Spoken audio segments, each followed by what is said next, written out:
Okay, hello everyone. I'm recording this video, so you can see my beautiful kids right there. There you go. Wanted, dead or alive. And also, because I think that you should hear with my voice what I have to say as an introduction to the course. So first of all, welcome to pathophysiology.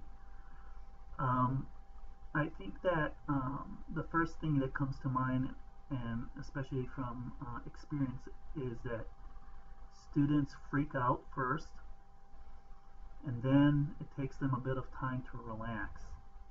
So what I advise you is to not freak out and just start the course relaxed. Why? Because I can tell you without any doubt that you have all the tools needed and all the information needed to deal with this course.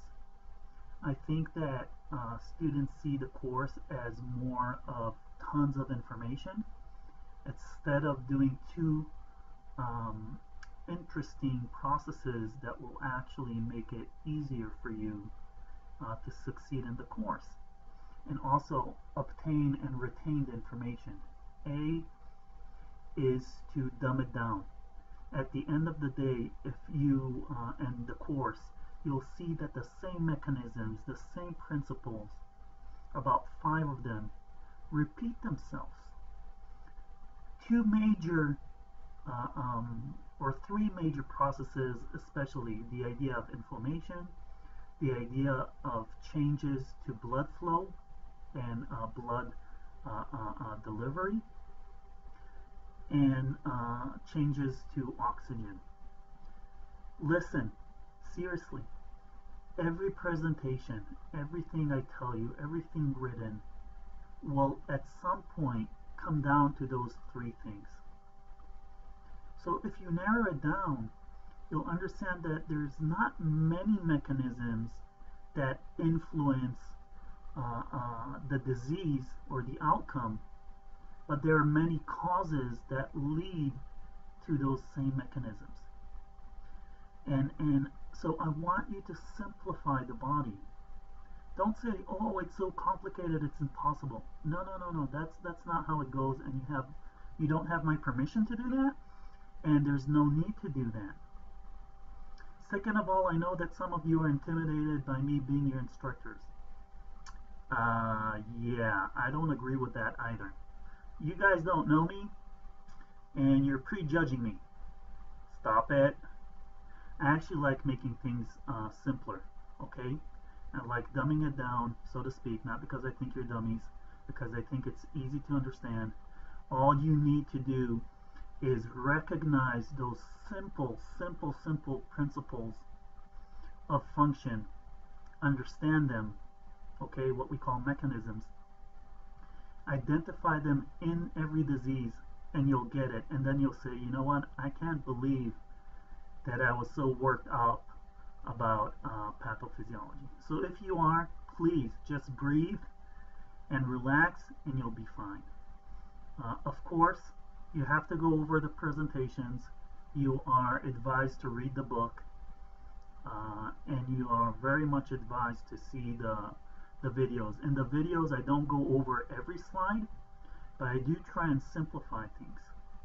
In addition, you'll see on Canvas invitations, so to speak, in the announcement area of Canvas for those of you that are physically in Bismarck to meet with me once every 2 weeks. It is my experience from last year, especially with the seniors, less with the graduate students of the course, but with the undergraduate students of the course, and especially if you're in a junior. I think it will be great for you to meet with me in class, and it's probably way easier to simplify things, with a marker and the board than online. But there's emails, there's Skype, there's FaceTime. I've Skyped last year with students that were in Arizona and North Carolina, just to make sure that they understand the process, and when they reached out, They found out that I will never refuse to explain anything thousands of times if needed until you get it right. So sometimes if you don't understand something from the presentation, the video will help. If the video doesn't help, you are more than welcome to FaceTime with me or just call me. I'll give you my cell phone, I don't care, and we'll talk until you understand. All right? So you have no reason to say, hey, I didn't get every help needed to succeed in this course. All right? Don't count the number of slides. I don't care about the number of slides. I want to emphasize that. And the reason is that it's not the number of slides, rather than the presentation has usually up to 3 points per slide in order to you to be able in your with your eyesight to differentiate between the points, and also I know from experience that it helps reading and understanding. So you won't find, if at all, slides that are packed with information. In addition, I want you to understand that with every chapter, with every week, you will see that there's less and less principles to learn or identify. They'll just pop out to you, and it will start repeating itself. And all you'll need to do is recognize the mechanism and identify the unique causes or outcomes, symptoms of the disease. Okay? So I truly am trying to incorporate my experience with UMary students, especially the undergrad students from last year. The year started with them being anxious and nervous, and I didn't get why. And in addition, I want you to notice in the syllabus and on Canvas that you are allowed to retake any exam. You don't need my permission. The exam will be taken the week after the first version of that week. So you have 5 exams throughout the course every 3 weeks. So let's say the first exam is on week 3 of the course. On week 4, you automatically can retake the exam. You will always get the highest score out of the 2 exams. So you have no reason to be afraid of trying again. Okay? So basically you have nothing to lose. You don't have assignments, so I guess that helps. And all you need to do is make sure that you've studied for the exams, and if there's anything that you didn't know, don't wait for a day before the exam. The day before the exam, all those people that wait for the last minute bombard me with questions, and I do my best to answer everyone, but I don't always have the time for that. So the minute you have a question, send me an email, call me, Skype me, whatever. Just make sure that it doesn't stay there, okay? I give you my word that in 99% of the times that you think that things are complicated, they are way simpler. So I want to tell you something. Being a good professional in our field is not necessarily thinking that everything is complicated. Actually, it's the opposite. Those of you that have worked with me and studied with me and are conducting research with me know that I like to keep things simple. Keep it simple.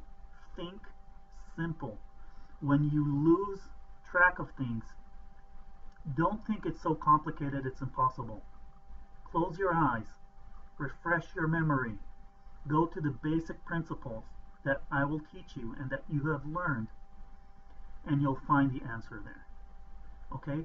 The body, exercise physiology, pathophysiology are all based on very simple and the same principles and mechanisms that are applied again and again.